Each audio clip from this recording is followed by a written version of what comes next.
In this video, I am going to explain you about computational thinking. Computational thinking is an important concept when we start programming in Python. Computational thinking refers to the collective thought process involved in formulating problems and solutions so that they are represented in a form that can be effectively carried out by computer. Computational thinking is a problem-solving approach or process that includes the following characteristics. Computational thinking means when we solve any problem or when we have to develop a program. For this, you need a logical thinking. Means when you develop a program, you have knowledge about how to define a logical solution of a problem. This is the very important concept in computer science. Firstly, you have knowledge about computational thinking before writing any program in Python. There are following characteristics of computational thinking. First one is decomposition. It is a breaking down of a complex problem, data or process into smaller or manageable parts. Pattern recognition or data representation, it refers to looking similarities, patterns and trends in data. Abstraction, it is filtering out unnecessary details or information to focus only on the important information. Generalization, it is identifying the common or shared characteristics. Algorithm, it is the developing step-by-step instructions to solve the problem or others problems related with same problem. First of all, I want to explain you about decomposition.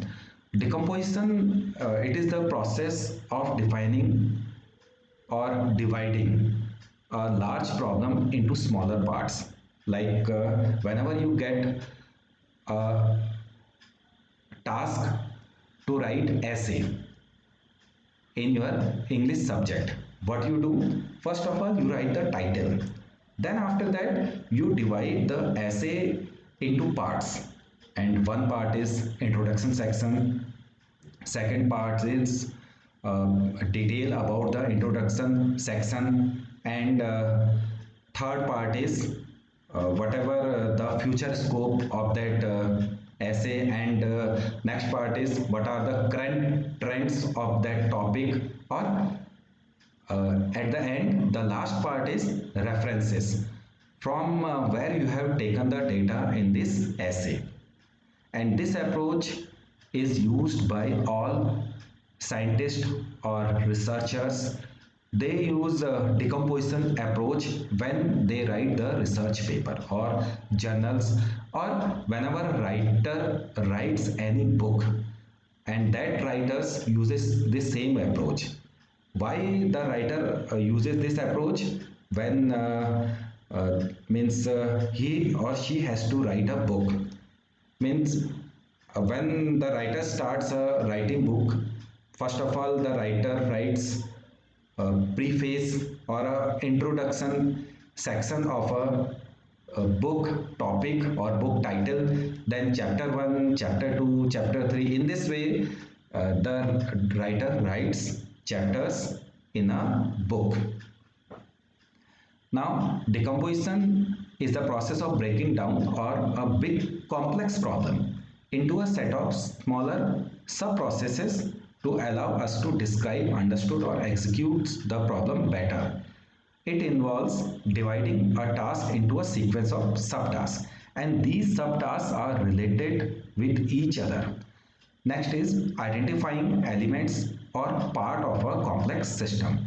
Example, when we write a computer program or develop software by determining a well-defined series of smaller steps, mostly in the form of module or function. Function means it is a collection of code, related code, means having a common name, to solve the problem or achieve a desired outcome. Next is pattern recognition. The goal of pattern recognition is to find common similarities and differences among objects. It helps to check the pattern of problem. Like whenever we see the keyboard, all things are common. When you see alphabets in keyboard, all alphabet keys have same size, and enter key has the different size, space bar key has a large size in comparison to other keys. In this way you can understand the pattern of the keyboard. Pattern recognition involves identifying similarities or common differences that leads us to shortcuts. Means when you understand the pattern of the problem, then you can find easily the solution. Using identified shortcuts, mapping problems characteristics to possible solution. Whenever we write the next term in following series. See here in this series, the terms are 1, 4, 7, 10. Then you have to find two next terms. There is one similarity. The difference between 4 and 1 is 3, and 7 and 4 is 3. 10 and 7 is 3. In this way you can find the next term. Means what you have to add? You have to add 3 with 10. The next element is 13. Then again you have to add 3 with 13. Then the next element is 16. And you see this series is 0, 1, 1, 2, 3, 5, 8, 13. Now you have to find the next term. Now you see here there is one relation between all terms and pattern of series. What is the pattern? The pattern is 0 plus 1 equal to 1. 1 plus 1 2, 2 plus 1 3, 5 plus 3 8, 8 plus 5 13. Means the sum of adjacent element is related with the next element. Means this element is the sum of two adjacent element. In this way you can find the another element. The another element is 21. Means this is the pattern of this series. When you understand the pattern of the problem, you can find the solution of the problem. Next is abstraction. Abstraction, when you see watch at your home, or you see smartphone, a smartphone displays only the touch screen to you, and the back portion of the smartphone, and there are only one or two buttons. And one more thing, from where you have to insert memory card and SIM card in your phone. And one button is to increase or decrease the volume, and another button is to shut down or restart the phone. In this way, your phone is a concept of abstraction. Means you are getting only minimum details, only required details, so that user can easily work on the smartphone. Means a smartphone can be handled by a child and of any age person. There is no confusion between to handling the smartphone.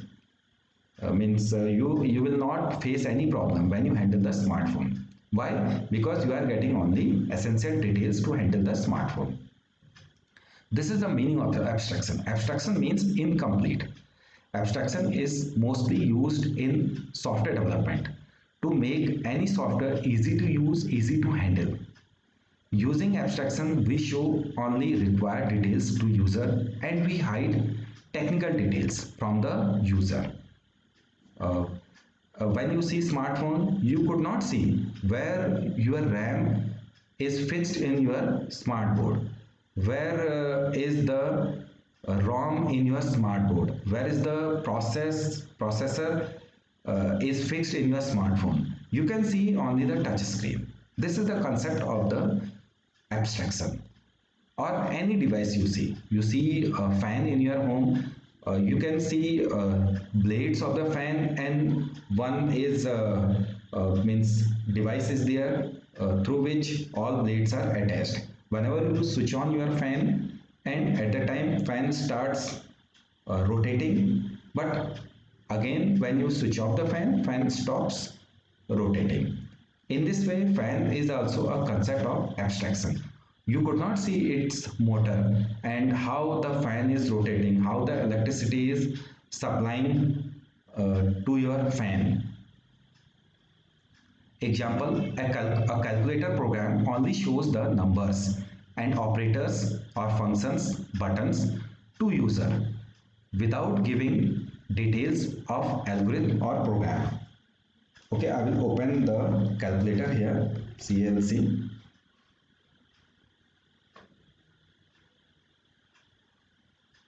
See, this is the calculator. There are some buttons, 7 plus 8 equal to 15. You can see only these things, buttons equal to this text box.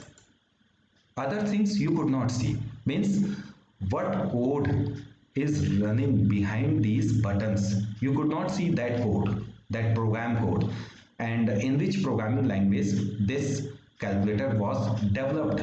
You could not see it, but you can see only the graphical user interface of this software. This is the meaning of the abstraction.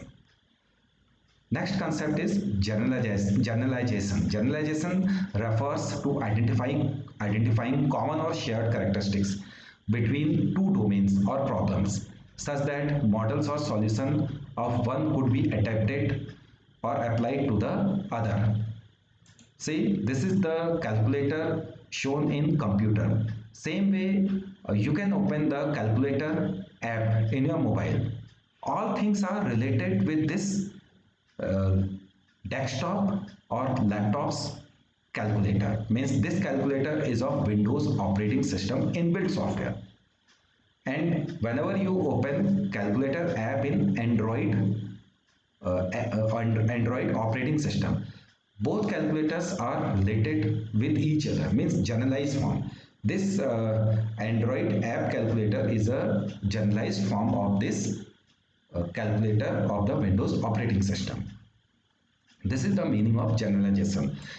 Means why we use this approach whenever we have to find the solution of any problem, or we have to write a program code of any program, or we have to develop any software.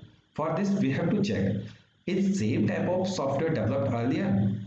When you see same type of software developed earlier, and for this we have to check that software, and you have to operate that software. After that you can apply these characteristics in your own software.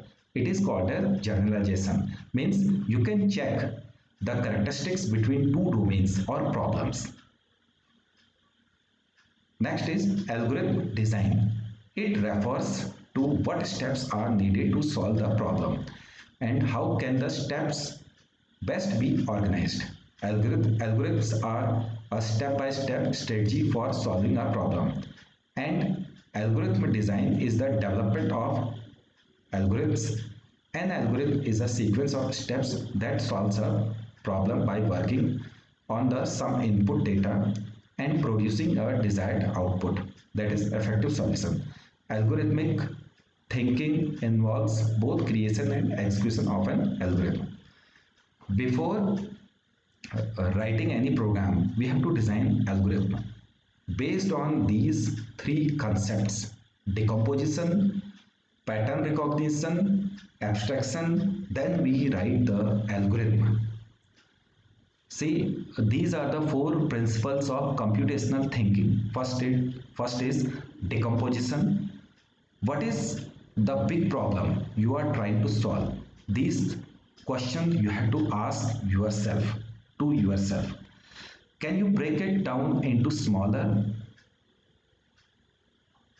more manageable parts? Second is pattern recognition. What similarities do you see within the bigger problem and its parts?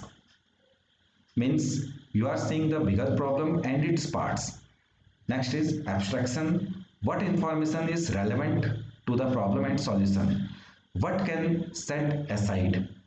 Algorithm What step-by-step solution or set of rules can you design to solve the problem? And these concepts I will explain you by writing program in Python in another videos. Thank you for watching this video.